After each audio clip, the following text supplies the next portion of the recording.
오늘은 우리가 이 질문에 대해서 생각해 보려고 합니다. 어떤 질문이냐면 예수님께서 왜 십자가에 달려 죽임당하셨을까?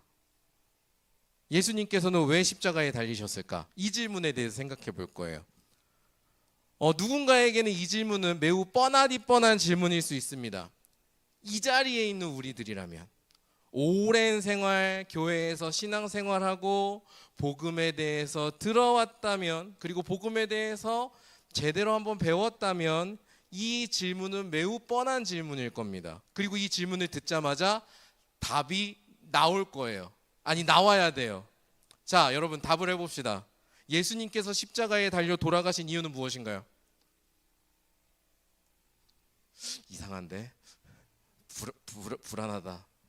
내 동공이 흔들린다. 약간 이런 느낌이거든요, 지금. 자, 왜 십자가에 달리셨죠? 네, 그렇죠. 우리의 죄를 사하기 위해서. 이 답이 바로 나와야 돼요. 이 답이 바로 안 떠오른다? 그럼 복음에 대해서 다시 배워야 됩니다. 지금 보니까 꽤 계신 것 같거든요. 이 답이 바로 안 떠오르신 분들이 계신 것 같거든요. 그분들은요, 제가 이제 4월 중순이 되면 교리학교를 개강할 거예요. 네, 들으시면 됩니다. 네, 이제 곧 교리학교 개강하고 이제 수강생 모집할 건데 그때 들으시면 돼요. 꼭 신청해서 들으시기를 바랍니다. 그런데 답을 여러분 맞춘 분들 참 잘 맞추셨는데, 저는 이런 생각도 있어요. 문제를 풀 때 정답을 맞추는 것도 중요한데 정답으로 가는 과정도 되게 중요하다고 저는 생각하는 사람입니다. 아무리 답을 잘 외우고 있어도 풀이 과정이 빠져버리면 저는 제대로 체득했다고 보지 않는 사람이거든요. 아마 저한테 공감하시는 분들이 이 중에 또 계시리라 생각을 합니다. 저는요, 복음도 마찬가지인 것 같아요.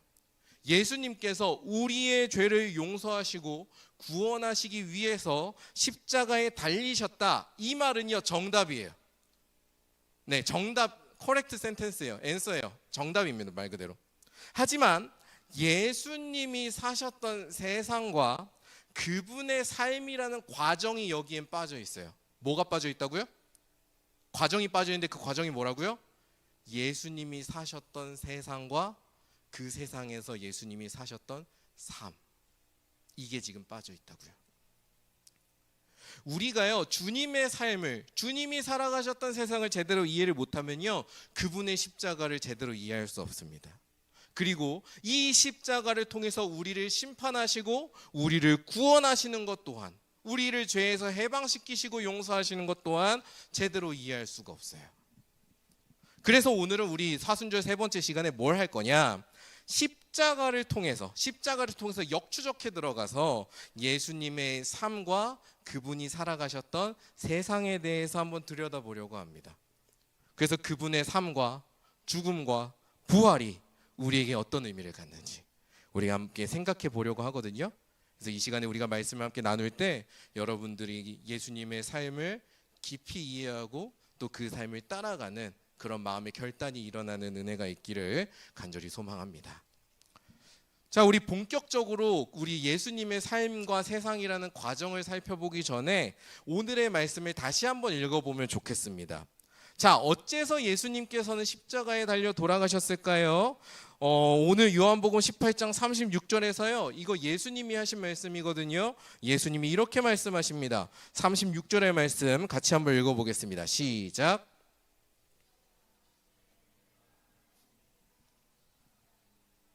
만일 내 나라가 이 세상에 속한 것이었더라면 내 종들이 싸워 나로 유대인들에게 넘겨지지 않게 하였으리라. 이제 내 나라는 여기에 속한 것이 아니니라. 아멘. 자, 이 답이 어디서 나오는 거냐면, 아니 도대체 당신은 무슨 짓을 벌였길래 여기 와가지고 나에게 재판을 받는 거요? 라고 묻는 빌라도에게 예수님께서 하신 답변이에요. 어떤 답변이라고요? 당신은 도대체 뭔 짓을 벌였길래 여기 와가지고 나에게 재판을 받고 저 사람들은 당신을 죽이라고 하는 거요? 라는 질문에 대한 예수님의 답변입니다. 예수님께서 뭐라고 답하세요? 당신께서 다스리시는 나라가 어디에 속하지 않았다고요? 이 세상에 속하지 않았대요. 그렇기 때문에 본인이 여기 붙잡혀 오셨대요. 그럼 여기서 연결해서 여기에 붙잡혀 왔다는 건 뭔 말이에요? 여기에 붙잡혀 왔으니까 이제 어떻게 되시겠어요? 십자가에 달리시겠죠. 그럼 십자가에 달리시는 이유가 뭐예요? 예수님께서 다스리시는 나라가 이 땅에 속하지 않았기 때문에 라는 게 되는 거거든요 지금. 자, 여러분 이 말씀을 지금 우리가 찬찬히 읽어보면 뭔가 이상해요. 이상하다는 느낌을 받게 됩니다. 이상해야 돼요. 자, 이 말씀을 그대로 받아보면 주님의 나라, 하나님의 나라는 이 세상에 속한 나라가 아닙니다. 그럼 이 말대로라면 이 땅에 있는 나라와 하나님의 나라는 서로 다스리고 영향을 미치는 영역이 달라요. 자, 그러면 이 땅에 있는 나라랑 하나님의 나라가 경쟁할 필요가 있습니까? 없습니까? 없어요. 영역이 다르다잖아요. 지금 영역이. 근데 예수님께서 말씀하시는 거예요. 지금 이 땅에 있는 나라의 법정에 예수님 반역자로 붙잡혀 와 계시거든요. 지금 혹세무민을 한 반역자란 말이에요. 그 반역자로 붙잡혀 오신 이유가 뭐 때문이라고 얘기하는 거예요?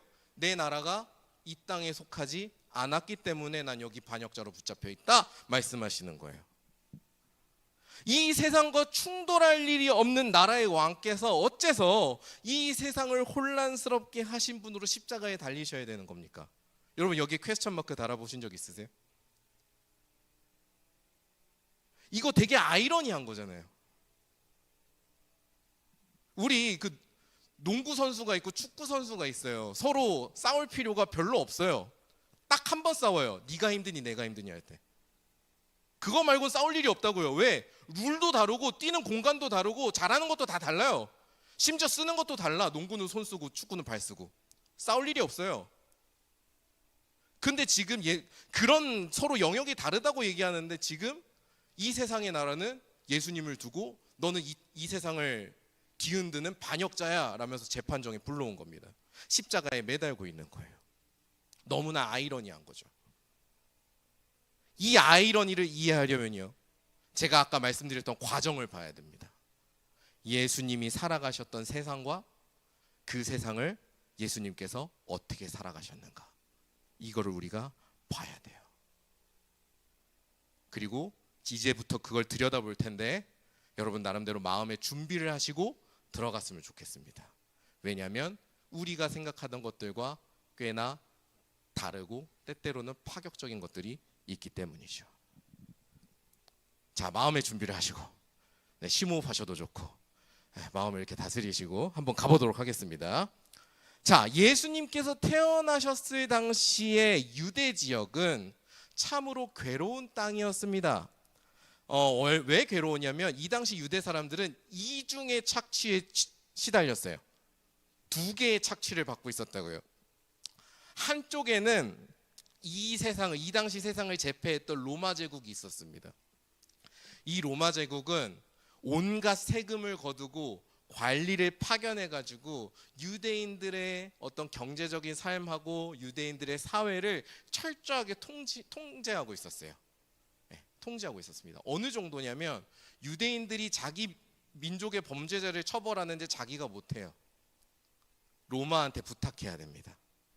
그 정도로 통제당하고 있었습니다. 다른 한쪽에는 누가 있느냐? 유대 지역을 관할하는 분봉왕들이 있었습니다. 헤롯 대왕의 가문들. 이 사람들은 누구를 이용했냐면 제사장들을 이용했어요. 그래서 이 제사장들이 성전을 운영하면서 여러 재물을 팔고 재물을 팔기 위해서 돈을 환전하고 이러면서 막대한 이득을 취했습니다. 그러면서 사람들을 통제하고 착취했어요. 예수님이 태어나셨을 시절의 유대 지역은요, 이렇게 온갖 착취와 통제가 가득한 땅이었습니다. 그 와중에 예수님께서 태어난 땅이 어디냐? 여러분, 예수님 어디서 자라셨죠? 태어난 건 베들레헴에서 탄생을 했는데 이분 어디가 고향이에요? 그죠, 나사렛. 나사렛은 어디? 나사렛은 일종의 무슨 동이야? 봉헌동과 같아. 그럼 구는 어딜까요? 어디 나사렛일까요? 그렇죠, 갈릴리 나사렛이에요. 갈릴리, 우리 뭐 서대문구 봉헌동처럼 갈릴리 나사렛입니다. 갈릴리에서 태어났어요. 요단강 너머의 지역을 지칭하는 말인데요, 이 당시 갈릴리는요 온갖 차별을 받는 온상지였습니다. 사람들은요, 갈릴리 출신이다, 누군가가 갈릴리 출신이다 그러잖아요. 그러면 갈릴리란 말만 들어도 뭘 떠올렸는 줄 아세요? 갈릴리라는 말만 들어도요, 반역자를 떠올렸어요. 갈릴리 출신이라고? 아, 저거 불순분자구만, 이랬다고요. 상황이 말 그대로 어떤 곳이에요? 사회적으로 완전히 소외된 곳이에요. 사람 구실 못하는 곳이에요. 그 중에서도 나사렛은 어떤 곳이냐면요, 그 끝판왕이에요. 그래서 여러분 요한복음 초반에 보면 예수님 출신을 듣고 누가 이렇게 얘기합니다. 나사렛에서 무슨 선한 게 난다고. 그게 말이 나오는 이유가 이래서 그래요. 이 지역이 이 시대에 이랬습니다. 그런 상황이었습니다. 예수님께서는 바로 이런 시절에 태어나셔서 이 세상에 속하지 않은 하나님 나라를 선포하시고요, 그 나라를 함께 살아갈 사람들을 모았어요. 그리고 율법의 핵심이 무엇인지를 이야기하시고요, 사람들을 치유하시고 귀신을 쫓아내시고 진리를 가르치셨습니다. 그게 예수님의 삶이었어요.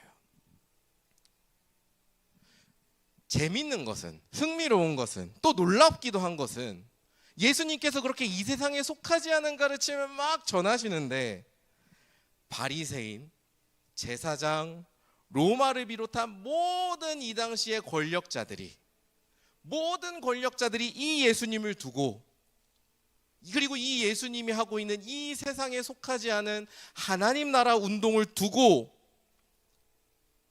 이 예수님은 이 땅의 권세를 전복하려는 위험한 인물이다라고 평가했다는 겁니다. 이 예수님은 우리에게 위협이 돼 제거해야겠어 라고 생각했다는 거죠. 이러한 생각이 자라나고 쌓여서 어떻게 된 거예요? 예수님을 고발하게 되고 예수님을 십자가에 매달게 된 겁니다. 여러분, 우리는 이 흐름에서요, 예수님의 말씀을 다시 한번 생각해 봐야 됩니다. 예수님은 이렇게 말씀하셨습니다. 내 나라는 이 세상에 속한 것이 아니다. 우린 이거 다시 한번 생각해 볼 필요가 있어요. 여러분들에게 이 말은 어떤 의미를 갖습니까? 아마 우리는 대부분은 이 말을 들으면 저 하늘 너머에 있는 천국을 상상하게 될 겁니다. 이 땅에서 볼 수 없는 저 너머의 세상 말이지요. 내세의 하나님 나라, 그런 것들을 떠올릴 것 같아요. 근데 성경에서요, 이 세상이라는 거 표현할 때 이 세상이란 말은 좀 더 특별한 의미를 갖고 있습니다. 여러분, 요한복음서에서 세상이라는 말을 쓸 때는요, 이거는 단순한 월드가 아니에요. 요한복음에서 세상이라는 말은요, 시대라는 의미가 있어요. 시대. 우리 뭐 이렇게 말하곤 하잖아요. 요즘 세상 어떻네, 이 세상 살아가는데 뭐 이런 말 있잖아요. 그런 시대의 의미가 담겨 있습니다. 즉 그 시대의 질서, 그 시대의 중요한 가치들, 그 시대에서 높이고 숭배하고 따르는 것들, 그 모든 것들을 모아서 성경은 뭐라고 표현한다고요? 세상이라고 표현해요. 자, 그러면 이런 점에서, 이런 포인트를 잡고 우리가 오늘 읽은 말씀을 다시 들여다봅시다. 내 나라는 이 세상에 속한 것이 아니다. 그럼 이 말은 어떤 의미를 갖게 될까요?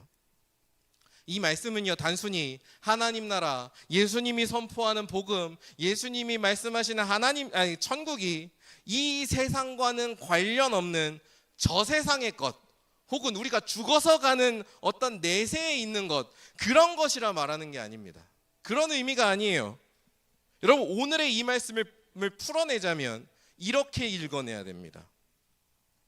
하나님의 나라는 이 시대의 질서와 가치를 따르지 않는다. 뭐라고요? 하나님 나라는 어떻다고요? 이 시대의 질서와 가치를 따르지 않는다. 예수님은 말씀하시는 겁니다. 하나님 나라가 이야기하는 것은 이 시대와는 질적으로 다른 질서를 이야기하는 것이고, 완전히 다른 가치를 이야기한다고 말이지요. 그래서 하나님의 나라가 이 땅에 오면 필연적으로 모든 시대의 질서와 충돌합니다. 그리고 모든 시대의 가치들이 얼마나 헛되고 악하고 불의하고 거짓된지 드러내서 심판합니다. 그래서 이 당시 유대인의 지도자들이 예수님을 볼 때 저 사람은 반역자다, 저 사람은 우리에게 위협이 된다 생각하고 그를 죽이려고 했던 거예요. 그리고 그를 십자가에 매달았던 겁니다. 예수님은요, 본인이 직접 삶으로 살아내시면서 이 하나님 나라가 얼마나 변혁하는 힘이 있는지를 보여주셨어요. 그 중에 예를 하나만 들어볼까요? 그 힘이 가장 잘 드러나는 것 중 하나를 보자면 예수님의 식사 자리를 들 수 있습니다. 예수님도 사람이니까 삼시세끼 식사하시면서 사셨잖아요, 그죠? 근데 그 식사 자리에서 누구랑 주로 밥을 먹었느냐? 늘 대부분은 세리라던가 죄인이라던가 당시에 부정하다고 평가받던 사람들, 몸이 불편한 사람들, 눈먼 사람들, 이런 사람들을 모아서 식사 자리를 함께 하셨습니다.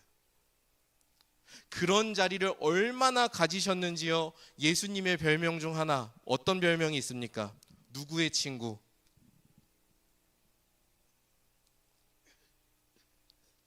누구의 친구? 자, 기억합시다. 세리와 죄인들의 친구. 누구의 친구라고요? 세리와 죄인들의 친구. 우리나라 말로 번역하면, 우리 시대로 번역하면 그 친일파와 그 다음에 그 누구로 할까? 죄인이면 누가 있을까? 그냥 범죄자로 합시다. 그 친일파와 범죄자의 친구. 이 말이에요, 지금. 이 시대에, 근데 더 우리가 주목해야 될 건 이 시대에 이 세리와 죄인들 혹은 장애인과 같은 이런 사람들은요, 단순히 나쁜 사람이 아니었어요. 나쁜 놈, 이게 아니었어요. 이 당시 유대인들은 세리와 죄인들, 심지어 장애인들을 볼 때, 그리고 부정한 사람들을 볼 때 이 사람들을 뭐라고 평가했냐면 하나님이 버린 사람들이라고 평가했습니다. 하나님이 버린 사람들이다, 그러니 부정하다, 그러니 불결하다, 그러니 우리는 그들과 어울릴 수 없다라고 생각을 했어요. 그래서 이 사람들은 거룩한 떡을 나누는 자리에 올 수 없었고요, 하나님께 제물을 바치는 거 불가능하다고 생각했어요. 이 사람들은 제사를 드릴 수 없었습니다. 그런데 예수님께서 어떻게 하셨냐면요, 그 사람들을 다 식사 자리에 초대하셨던 거예요. 하나님의 아들께서 친히 식사 자리에 초대하셔서 함께 먹고 마셨던 겁니다. 이 사회에서 철저하게 버림받고 소외되고 차별당하고 억눌리던 사람들, 이 사람들을 다 불러 모아서 함께 교제하셨던 거죠. 그렇게 교제하시면서 뭘 얘기하고 싶으셨을까요? 하나님 나라는 모든 사람에게 열려 있다, 그 누구도 소외되지 않는다라는 걸 보여주셨습니다. 이런 예수님의 삶과 하나님 나라의 모습은요, 모든 것을 다 파괴해버려요. 어떤 것들? 계급을 파괴해버려요, 계층을 파괴해버려요, 위계질서를 파괴해버려요. 그러니 구분하려 하고, 계급을 정당화하려고 하고, 계층이 당연하다고 얘기를 하고, 위계질서를 공고하게 만들어서 권력을 누리려고 하는 그런 질서와 어떻게 될까요? 정면으로 충돌할 수밖에 없는 거예요. 이제 우리는 예수님께서 십자가에서 달리신 이유를 비로소 이해할 수 있습니다. 그 과정을 이야기할 수 있어요. 예수님께서 선포하셨던 복음, 그 복음이 이야기하는 하나님 나라는 어떤 나라였습니까? 이 세상의 모든 것을 심판하고 변화시키고 변혁시키는 원천이었던 거예요. 그리고 그 나라를 알게 되고 그 나라를 맛보게 되잖아요. 그러면 새로운 세상을 소망하고 살아낼 힘이 생기게 됩니다.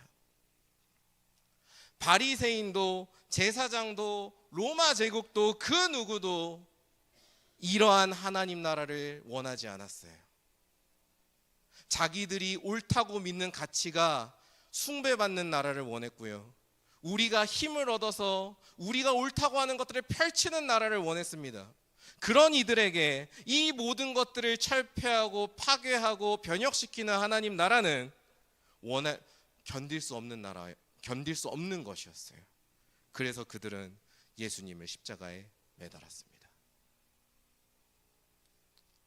그래서 예수님의 십자가는 복음이 가진 파급력과 충격을 가장 선명하게 보여줍니다. 우리가 십자가를 볼 때 십자가 예쁘네, 이거는 사실은 아쉬운 반응이에요. 십자가가 갖고 있는 어마어마한 그 충격과 메시지에 비하면 그 반응은 너무 뭐랄까요? 너무 아쉬워요. 다른 말이 또 떠오르지 않네요. 너무 아쉬워요. 십자가로 대표되는, 십자가가 보여주는 하나님 나라의 복음은요, 우리를 늘 새로운 삶의 방식으로 부릅니다. 그리고 그 삶의 방식은 필연적으로 이 세상의 질서와 이 세상의 방식과 마찰을 빚어냅니다. 그리고 그런 새로운 삶의 방식은 기존에 우리가 살아가던 구조들, 구체적인 구조들, 사회 구조, 경제 구조, 그 모든 것들의 균열을 일으킵니다. 그런 점에서 2025년 이 사순절에 우리가 십자가를 마주하고 십자가를 우리의 마음과 삶에 새긴다는 것이 어떤 의미를 가질까? 우리가 한번 진지하게 생각해 볼 필요가 있습니다. 저는요, 이 시대의 십자가를 우리에게 새긴다는 것은요, 이런 의미 같습니다. 어쩔 수 없다라는 생각을 깨뜨리는 거. 뭘 깨뜨린다고요? 어쩔 수 없다는 생각. 십자가는요, 우리가 갖고 있는 수많은 어쩔 수 없어를 깨뜨립니다. 사실 살아가다 보면요, 그리고 나이를 먹다 보면요, 어쩔 수 없이 받아들이는 것들이 늘어갑니다. 아마 여러분들도 이제 20대 중반을 거쳐가고 또 30대를 맞이하는 사람들도 있고 하니까 알 거예요. 어쩔 수 없이 받아들이는 것들이 하나 두 개씩 늘어난다는 걸 말이죠. 그렇지 않습니까? 우리가 이 세상에 살아갈 때요, 받아들이는 것, 어쩔 수 없이 인정하는 것들이 있잖아요. 이 세상을 살아가려면 어쩔 수 없이 뭐가 있어야 돼요? 여러분 좋아하는 거 있잖아요. 돈 있어야 되잖아요. 어쩔 수 없이 돈이 있어야 돼. 이 세상을 살아가려면 어쩔 수 없이 우리 뭐 해야 돼요? 다른 사람과 뭐 해야 돼요? 경쟁해야 돼요. 어쩔 수 없이. 이 세상을 살아가려면 내가 속한 조직에서 요구하는 태도가 있어요. 방식이 있어요. 문화가 있어요. 이런 것들을 순응해야 돼. 어쩔 수 없어. 등등등. 우리가 바꿀 수 없다고 생각하는 것들이 있지 않냐 말이에요. 대안이 없다고 생각하는 것들이 있지 않냐 말입니다. 수많은 질서들, 생각들, 우리를 둘러싸고 있는 수많은 것들을 볼 때마다 우리는 이건 어쩔 수 없어, 이건 바꿀 수 없잖아, 이건 그냥 받아들이면서 살아가야지, 이런 것들이 있지 않냐 이 말이에요. 그리고 그것들이 사실 그런 것들에 어쩔 수 없다는 그 이름으로 이 세상의 온갖 불의와 아픔들을 정당화하는 그런 기제가 되기도 합니다. 예수님의 십자가는요, 우리의 그런 생각들에 도전합니다. 우리의 그런 생각들을 철저하게 깨뜨립니다. 왜? 하나님 나라를 드러내는 십자가 앞에서 어쩔 수 없이 받아들여야 되는 건 없거든요. 그런 건 없어요. 십자가 앞에서는요, 그 누구도 이거는 어쩔 수 없이 갖고 가야 돼요 라는 핑계를 댈 수 없습니다. 왜냐하면 그 십자가가 우리가 갖고 있는 그 모든 삶의 방식들과 가치들을 심판하거든요. 그것은 악한 것이라고, 죄된 것이라고 심판해버리거든요. 그래서 우리가 십자가 앞에서 할 수 있는 선택은요, 두 가지 중 하나입니다. 예수님을 주님으로 모시느냐 마느냐. 좀 더 풀어보자면, 십자가를 따라서 이 세상의 주변부로 나갈 각오까지 하고 거짓과 불의에 대항하면서 살아가는 나그네로 살아갈 것이냐, 하나님의 자녀인 나그네로 살아갈 것이냐, 아니면 어쩔 수 없다고 말하면서 이 세상에 매여서 살아갈 것이냐. 둘 중에 하나밖에 없다고요. 그래서 그 십자가가 여러분 앞에 놓여져 있습니다. 그리고 여러분은 그 십자가에 응답할 책임이 있습니다. 무엇을 응답해야 될지, 어떻게 여러분이 그 십자가를 붙들고 마주해야 될지 스스로 한번 생각해보는 사순절이 되었으면 좋겠습니다. 말씀을 정리하면서 여러분 스스로에게 한번 물어보셨으면 좋겠어요.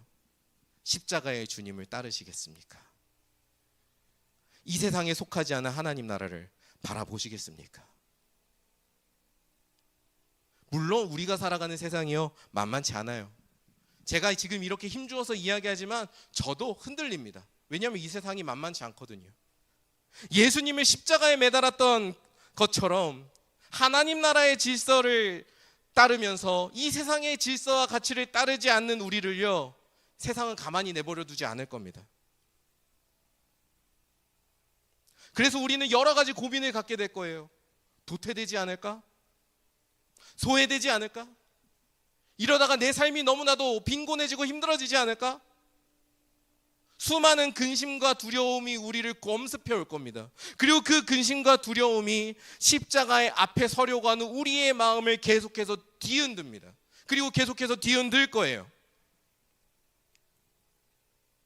하지만 성경은 그런 우리가 흔들리는 마음 앞에서 흔들리지 말라고, 흔들릴 필요 없다고 이야기를 합니다.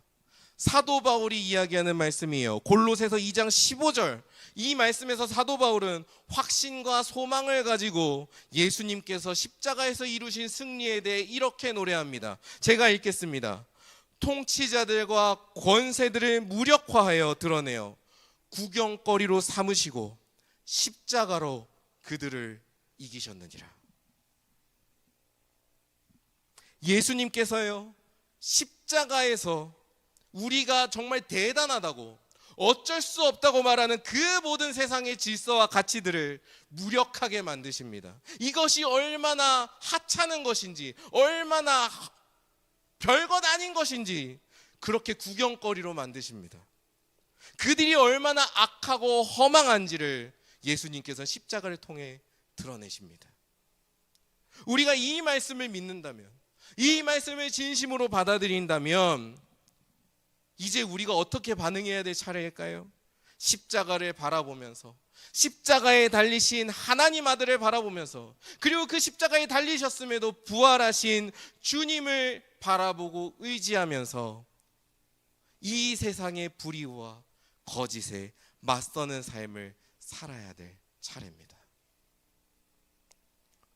새로운 한 주가 시작되는데요, 우리가 십자가의 길을 따라서 하나님 나라의 삶을 살아가는 은혜와 복이 모두에게 있기를 소망합니다. 우리가 서로 중보하고 응원했으면 좋겠어요. 나 혼자는 걸어가기 어려워도요, 우리 함께하면 걸어갈 수 있으리라 전 믿습니다. 그래서 우리가 서로 중보하고 응원하고 서로 밀어주고 땡겨주고 하면서 이 십자가가 초대하는, 하나님 나라가 부르는, 그리고 예수 그리스도께서 이끄시는 이 거룩한 싸움에 참여하는 모든 귀한 형제 자매 여러분 되시길 주님의 이름으로 간절히 축원합니다.